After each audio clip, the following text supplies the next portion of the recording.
Саламатсыңарбы, урматтуу кичинекей бөбөктөр. Мен силерге азыр Айдагы кыз аттуу кыргыз эл жомогун айтып берейин. Барбы жокпу, ачпы токпу, анысын эч ким билбейт. Бирок качандыр бир дүйнөдө бир жетим кыз жашаган экен.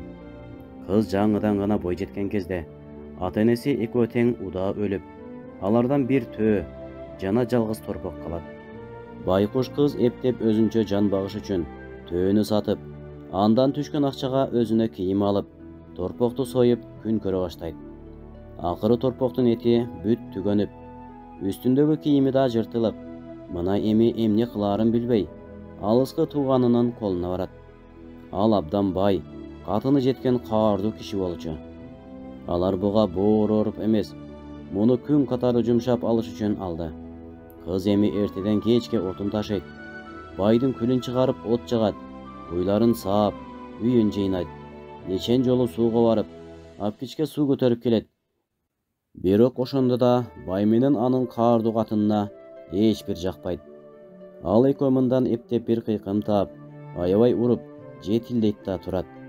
Байкуш кыз катуу кайгыга батып, кайдадыр жалгыз жүргөн кезинде көз жашын көл кылып ыйлап, аны тиги экөөнө көрсөтүүдөн коркот. Кыштын күнкү кычыраган челдеде бул кызды сууга жиберди.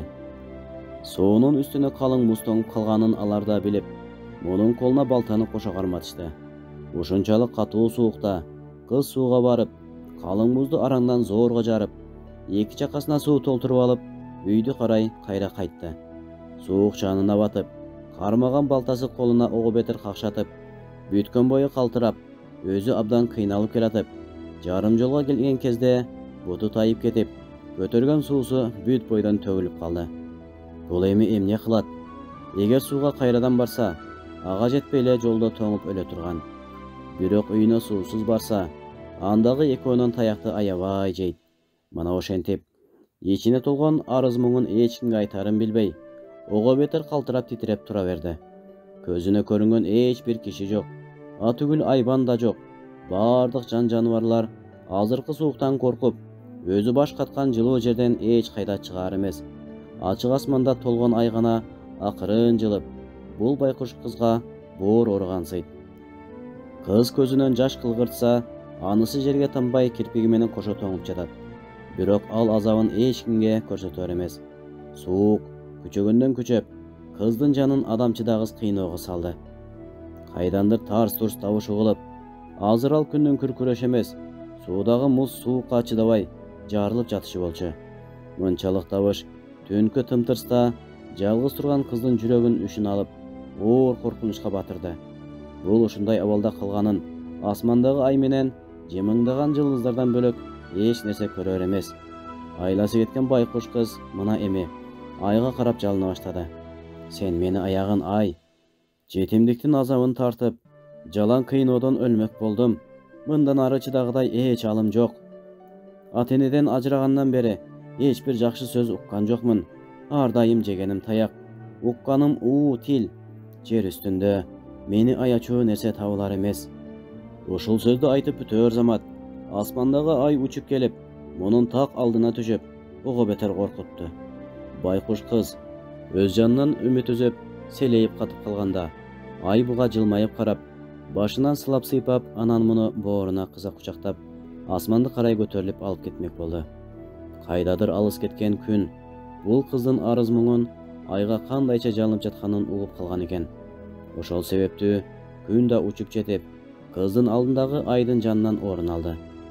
Бул кыздын сулуулугуна күн өтө кызыгып, айдан талаша баштады. Ай менен күн узакка чатакташып, бирок күндүн күчү айдыкынан мыкты экен, айды жеңип коймок болду.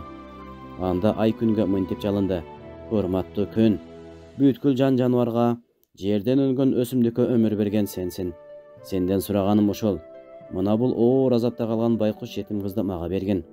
Сен күнү бою тирүү жандарды көрүп, аларды өзүңө эрмек кыласың.